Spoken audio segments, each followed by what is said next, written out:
Olá, voltamos ao vivo, eu, Cristiano Eloy e Gianni Laurentino ao meu lado, diretamente da Invase Brasil e Brasil Alimenta 2014 em Bento Gonçalves. E vamos falar agora, fazer um pouquinho da análise do que aconteceu durante o primeiro dia da feira, que reuniu 4 salões de tecnologia e 2 eventos paralelos. Para isso, vamos conversar com Osmar Botega e Vicente Puerta, respectivamente diretor executivo e presidente das feiras Brasil Alimenta em Invase Brasil. É um prazer para a gente receber vocês aqui no nosso estúdio. Queria que vocês fizessem uma avaliação tanto da abertura da feira, que contou com a presença de várias autoridades municipais, estaduais e diversas entidades setoriais, e do primeiro dia de palestras, como é que está a feira, como é que estão os expositores, o que vocês já visualizaram no dia de hoje? Ok, obrigado, Cristiano. Começamos o evento recebendo essas autoridades que vieram nos prestigiar, a abertura oficial do evento, os amigos, os expositores, os nossos convidados inclusive de outros países que estavam presentes. E estamos iniciando esse trabalho, mais uma vez, agora na 11ª edição, que nos permite afirmar que estamos trilhando um caminho muito importante, que é um desenvolvimento da tecnologia para o setor da área de bebidas e de alimentos, com a Feira Invase Brasil e a Feira Brasil Alimenta e seus salões, Vinotec, Viticultura e Enologia, Teclac, setor lácteo, também o setor Tec Beer e o salão Multiagro. Bom, nossa expectativa, sempre primeiro dia um pouco mais devagar, de repente, mas a gente ainda está começando, de repente, toda a movimentação, mas começamos bem, já inauguramos o primeiro ciclo de palestras e debates, que foi o encontro produtor. E aí eu vou deixar mais para o Osmar falar a respeito, porque o Osmar é o responsável pela programação, desenvolvimento da programação. Então ele vai dar mais detalhes dessa programação ao longo do período. Agora, Vicente, antes disso, no seu discurso, você foi bem feliz, você falou da questão da educação. Sem educação não há desenvolvimento, principalmente nessa cadeia de leite, derivados e vinhos. Como é que você abordou, o que você quis dizer? Qual foi a sua mensagem principal? Cristiano, é que eu reforço essa situação da educação para todos os setores, na verdade, do Brasil. Acho que a educação é fundamental em todo o processo. Mas aqui eu vivenciei, vamos dizer assim, esse efeito positivo da educação em todo o setor, justamente com o início do trabalho, né? Nós estamos aqui, o início desse trabalho começou em 1997 para 98, primeira edição da feira em 1999. E o que eu pude observar sempre foi que esse crescimento teve tudo a ver com o desenvolvimento do sistema educacional voltado para o segmento, por exemplo, do setor da uva e do vinho, com a criação da escola de enologia, um curso médio e superior. Ou seja, a formação do enólogo permitiu, na verdade, que nós saíssemos de um estágio onde até então nós mais vendíamos uva, entendeu, do que elaborávamos vinho, porque faltava essa figura, por exemplo, mais forte, ou mais enólogos, vamos dizer assim, né? Então, no momento que isso foi corrigido, né, com a escola de enologia, escola federal de enologia, isso mudou o panorama, mudou o perfil, né, mudou todo o caminho, né? Quer dizer, o caminho foi outro. Então, as propriedades, tudo, o próprio conhecimento, né, a questão da internacionalização, porque esses enólogos, na época liderados pela Associação Brasileira de Enologia, inicialmente como enólogos, na sequência também como empresários, porque eram filhos de proprietários de propriedades vitivinícolas, né? Permitiu que esse pessoal fosse, por exemplo, colocar à prova o seu produto fora do Brasil. Quer dizer, a primeira propaganda, vamos dizer assim, que o setor se colocou, na verdade, como uma maneira de fazer com que fosse percebido esse vinho brasileiro, porque, vamos lá, quem acreditava em vinho brasileiro até então? Eu falava com os meus amigos em São Paulo sobre esse movimento do vinho brasileiro aqui, os caras, você está louco, né? Você está louco, vinho brasileiro, né? Tem vinho argentino, uruguaio, chileno, mas não tinha vinho brasileiro. Inclusive essa expressão fomos nós que adotamos, porque a gente fez uma pesquisa e havia isso é um parênteses, né? Havia uma expressão que se usava, que eu acho que isso, sinceramente, é coisa da imprensa. Vinho nacional? Vinho nacional, né? Porque tudo no Brasil é nacional, né? Certo? É um vinho nacional. Então, nós percebemos que na gôndola, o vinho nacional não era bom. Era bom o vinho importado, mas as pessoas não sabiam exatamente que vinho importado era esse, né? Então, com isso, essa atitude, essa garantia, na verdade, essa segurança, que só a educação, né, é fácil para quem sabe. Não tem esse ditado, né? É fácil para quem sabe. No momento que o setor percebeu isso, né, que era possível, de repente, os enólogos foram apresentar os seus vinhos em concursos internacionais e ganhando medalhas. Olha, isso foi notícia no mundo e no Brasil. E aí começou, então, de repente, num primeiro momento, como curiosidade, para saber quem eram, né? Quem eram esses produtores, quais são esses vinhos, né? Quais eram os vinhos que estavam ganhando medalhas. Espumante, imagina, espumante era uma coisa meio heresia, né? Falar em champanhe, né? Fora da França ou mesmo fora da Europa. Então, quando eu me refiro à educação, foi todo esse efeito, né? E esse efeito foi justamente por causa assim, o efeito positivo da escola de enologia. E aí veio a Universidade de Caxias do Sul, que é uma grande instituição, a Universidade Federal do Rio Grande do Sul, a PUC e assim por diante. Nesse contexto, você pode observar também que começamos a desenvolver uma outra situação, que foi a gastronomia. Porque a associação, né? Bom vinho, bom prato. E aí a gastronomia também começou a ter espaço. O que eu também posso dizer que deve-se à educação, né? Começou a ter curso de gastronomia, inclusive em nível superior. Que era meio, cozinheiro com diploma, né? Não é isso, né? Certo? O food service, né? Que hoje é uma realidade cada vez maior, está todo dentro desse contexto, né? Se você pega a educação, ela foi responsável, estou dizendo do vinho, mas ela se refletiu ou se reflete em alguns outros setores. Agora você tocou na questão do desenvolvimento da alimentação fora do lar. Você acha que isso pode ser uma oportunidade para o desenvolvimento do vinho brasileiro, uma oportunidade de alavancar as vendas nos restaurantes, casando? Você falou da questão dos chefes que são renomados, brasileiros. Fazer uma harmonização dos pratos com os vinhos brasileiros, é até o tema de uma palestra, se o Osmar quiser comentar sobre isso. Eu já te afirmo que isso já existe, né? Nós temos várias vinícolas nossas que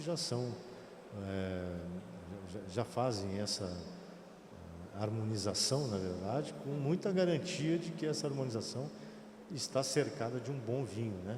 Um bom prato e um bom vinho, né? Não, mas tocando até no aspecto do vinho brasileiro, porque Sim, a gente vê as pessoas harmonizando com vinho, até chileno, argentino, vinho estrangeiro. Estou falando que isso pode ser uma oportunidade para os vinhos brasileiros. Eu não sei se eu posso citar nomes, mas eu tenho várias vinícolas aqui que eu já presenciei, já estive em lugares de grandes chefes. Nós, inclusive, no início do nosso trabalho, proporcionamos alguns jantares com grandes chefes aqui, como Claude, Francisco de Carli, uma série. Troagá, né? Troagô, né? Nós fizemos esses jantares harmonizados evidentemente, com o vinho brasileiro. Mas eu já estive, inclusive, em lugares como Arraial da Ajuda, por exemplo, com jantares harmonizados para um grupo de pessoas interessadas somente com vinho brasileiro, né? Bom, eu diria que até mesmo no próprio Planalto, hoje, né, nós temos, me parece, eu não posso afirmar 100%, mas já existe aí uma tendência, uma determinação de que toda a recepção é feita com vinho e com espumante brasileiro. Mas eu não sei se eu fui claro na minha pergunta, Vicente. A minha pergunta é se você acha que daqui para frente, com o desenvolvimento do mercado da alimentação fora do lar, há um espaço para crescer a participação do vinho brasileiro nesse mercado. É claro que indo com a educação contribuindo para um aculturamento do brasileiro, melhorando a confiança dele com relação ao vinho brasileiro. Não, eu creio que eu entendi a pergunta, mas respondendo com certeza sim. Cada vez mais o vinho brasileiro fará parte dessa harmonização com qualquer chefe, certo? Então, eu acho que isso, como eu comentei da questão do food service ou da alta gastronomia, mas nós temos outras situações, como, por exemplo, no crescimento do consumo do vinho brasileiro, por exemplo, a vinda de embalagens como o bag box, né?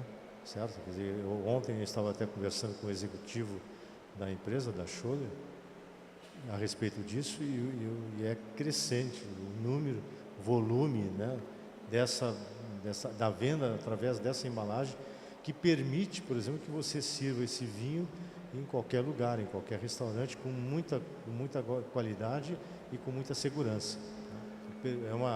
São situações que permitem que esse aumento de consumo seja possível, no caso. Agora, Osmar, fala um pouquinho da Arena Multiuso e desse papel da educação, a feira. Como é que a feira contribui para a educação e o aculturamento não só dos produtores da região, dos agroindustriais da região, mas de todas as regiões da vitivinicultura brasileira e do leite, de derivados e dos eventos correlatos que acontecem? Pois não, eu acho que, Cristiano, a gente está num desafio aqui. Primeiro foi a raiz de todo o evento, é a raiz vitivinícola. Como o Vicente colocou, o evento nasceu lá em praticamente 1997, os primeiros trabalhos para originar o que hoje é o evento. Eles nasceram e se alicerçaram no setor vitivinícola. Com o crescimento do evento e ao longo das edições, é que nós entendemos que nós precisávamos não só buscar esse trabalho com os vários segmentos que estão no entorno aqui da cadeia vitivinícola. Então, aos pouquinhos a gente, mesmo em trabalhando com vinho, a gente entrava na seara de outras bebidas. Então, praticamente isso explica hoje todo esse trabalho e esse foco, quando a gente fala, nós não conseguimos mais vender hoje o evento com foco vinícola. Nós temos que trabalhar em indústrias de bebidas, em base das indústrias de bebidas. Por isso que a nossa comunicação, o nosso esforço é para trazer, para reunir os profissionais do vinho, do espumante, da água mineral, do refrigerante, da cerveja, da cachaça, dos destilados, das bebidas lácteas, porque existe um fornecedor comum, mas também tem um aspecto interessante lá no elo da cadeia produtiva, que é o seguinte. Assim, o Vicente gosta muito de comentar, ele é muito feliz quando ele fala isso, que para a gente ter vinho, nós precisamos ter a uva. Para a gente ter a uva, a gente precisa trabalhar a terra, a gente precisa, às vezes, ter insumos, a gente precisa ter as ferramentas para oportunizar que tenhamos esse processamento todo, a produção. Nesse contexto todo, a gente acaba envolvendo e necessariamente a gente precisa ter esse fator de educação, de conhecimento e de desenvolvimento dos profissionais das cadeias, porque você não tem, num determinado momento, você não tem mais como separar aquele produtor hoje. Por exemplo, a nossa agricultura aqui, a produção aqui da Serra Gaúcha, por exemplo, desses nossos 63 municípios que constituem a região nordeste da Serra Gaúcha e que são a base da vitivinicultura brasileira, por exemplo. O nosso sistema é um sistema diferenciado hoje, que está num processo de reconversão, que a gente chama, mas nós temos limitadores em função da região, em função do terreno, em função das condições aqui. Então, as novas regiões vitivinícolas já estão sendo, já são outras que da Serra Gaúcha. Então, nós temos Serra Sudeste, nós temos a região da Campanha, nós temos o Nordeste brasileiro, que também está sendo utilizado, e também tem outras regiões do país, exemplo de Santa Catarina, exemplo de São Paulo, Paraná, e inclusive Goiás, Mato Grosso. Novos polos vitícolas estão surgindo no Brasil. A nossa região aqui, ela é uma região peculiar, porque nós temos, aqui no Rio Grande do Sul, são mais de 15 mil famílias que vivem da vitivinicultura. Essas famílias, a grande maioria não produz só uva, são produtores de hortifrutigranjeiros, muitos com fruticultura diversa. Amanhã nós temos uma experiência muito interessante dentro do evento, que a gente vai estar recebendo aqui cerca de 400 produtores de frutas de caroço. É uma experiência diferente que nós vamos ter. Hoje, por exemplo, o dia do encontro produtor foi destinado à viticultura. Amanhã será frutas de caroço. Então, voltando àquilo que a gente estava falando, a gente você não tem mais como separar as coisas, então você acaba tendo que trabalhar hortifruti, você tem que trabalhar esse pessoal que é atuante na cadeia de laticínios e derivados, por exemplo. Nós temos uma região, muita gente que trabalha isso, e nós fomos muito felizes quando a gente começou a desenvolver esse núcleo de tecnologia para laticínios e derivados, e nós fomos prontamente atendidos, tanto pela PIL, que hoje está aí conosco, com 60 indústrias dentro do evento, visitando, prestigiando, realizando encontros aqui dentro, assim como nós tivemos na edição passada o Sindilate, com seus mais de 200 associados. Quer dizer, existe um retorno desse segmento dentro do evento. Então, e a gente começa a perceber que aquele fator educação, ele está assim intimamente ligado. A partir do momento que você faz uma reunião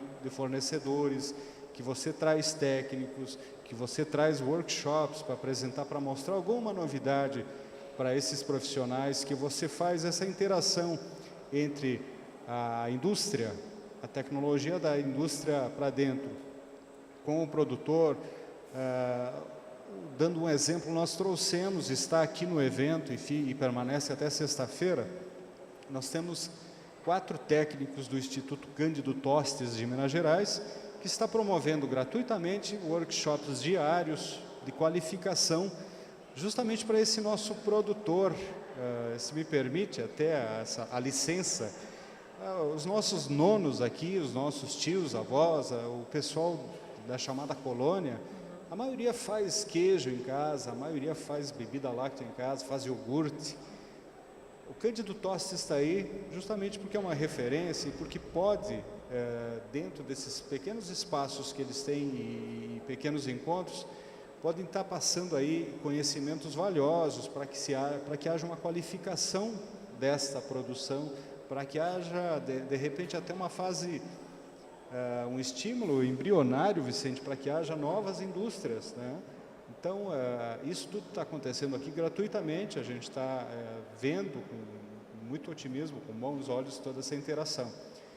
Da mesma forma, Cristiano, nós temos aqui, por exemplo, o setor que está assim crescendo absurdamente, que é o da cerveja artesanal. Nós também identificamos esse nicho no passado, hoje nós temos aqui um núcleo de indústrias oportunizando e oferecendo tecnologia para aquele pessoal que quer fazer cerveja em casa, por exemplo. E a gente fica assim impressionado com o número de pessoas, Vicente, que hoje está buscando as chamadas panelas para fazer a sua cerveja, está buscando seus insumos. E a gente está vendo que a indústria brasileira, principalmente a indústria que hoje está aqui no evento, também percebeu isso, se adequou e está oferecendo essa tecnologia. Então, esse conhecimento dita uma parte do mercado e o mercado, por sua vez, vai mostrando os caminhos para todo mundo.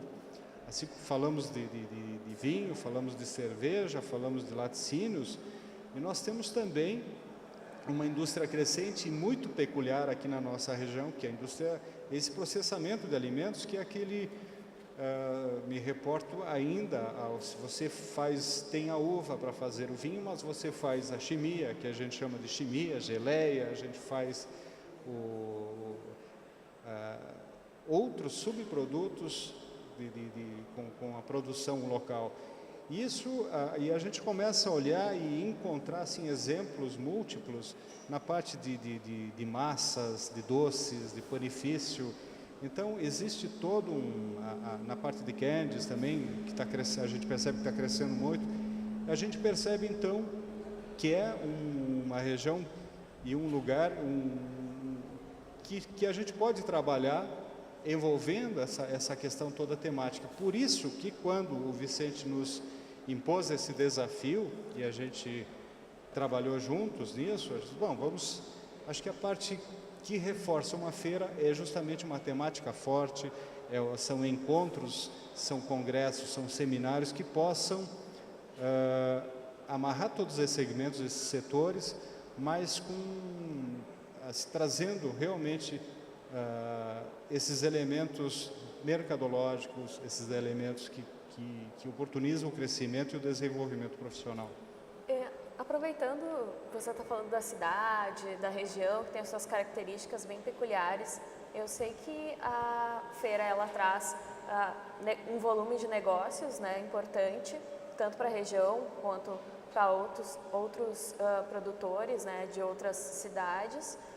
Também traz os produtores com essa questão da educação e do aprendizado, mas também existe uma parte da feira, uma parte que a feira proporciona à cidade, que é o turismo de negócios. Hoje, por exemplo, na cerimônia de abertura, o prefeito citou isso como uma parte muito importante da cidade. Como é que vocês veem isso? Vocês acreditam que a feira, além de estimular produtores da cadeia produtiva de alimentos e bebidas, também estimula outras áreas de negócio aqui da região?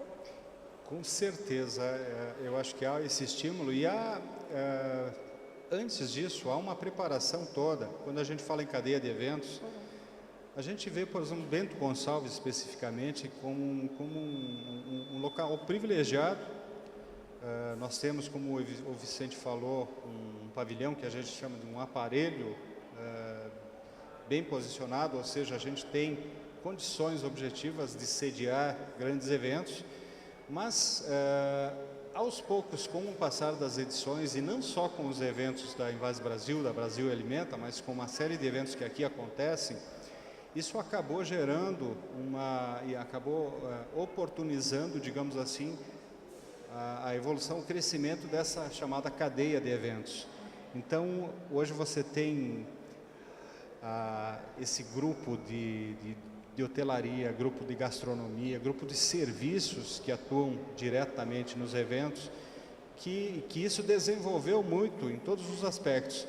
Mas, principalmente, isso também chamou a atenção para aquele outro setor, que é o do entorno. Então, como o Vicente colocou também antes, nós somos uma região privilegiada porque nós temos o elemento uva e vinho. E hoje, um dos grandes responsáveis no mundo inteiro, não só aqui no Brasil, aqui em Bento Gonçalves, mas no mundo inteiro, nas regiões vinícolas, vitivinícolas, o enoturismo é o grande negócio, é o grande impulsionador, porque oportuniza o crescimento sem fumaça, oportuniza aquele crescimento qualitativo. As pessoas estão procurando conhecer mais as regiões e nós estamos assim, privilegiados, porque nós temos, pelo menos aqui na nossa região, nós temos a Vale dos Vinhedos, que é uma região com denominação de origem já. Então, consolidada, já reconhecida mundialmente, e nós temos mais duas localidades aqui próximas que já detêm a indicação de procedência, ou seja, daqui a pouco serão denominações de origem, que é Pinto Bandeira e Monte Belo do Sul, né, com a Aprobelo. Então, a gente, todos esses fatores, um estímulo e repetição de eventos, você vai formando uma cadeia de pessoas que trabalham com isso. Você vai, digamos assim, gerando relacionamentos e cada vez mais qualificando as relações, qualificando e consolidando, dando credibilidade para as instituições que trabalham nesse dia a dia dos eventos. Sem sombra de dúvida, a gente vem ver consolidado como o município, a cidade, a região, como uma região de eventos e de negócios, né? O nosso tempo está terminando. Eu quero agradecer a presença de Osmar Botega, diretor executivo, e Vicente Puerta, presidente executivo da Brasil Alimenta 2014 e da Invase Brasil. E a qualquer momento voltaremos com novas entrevistas.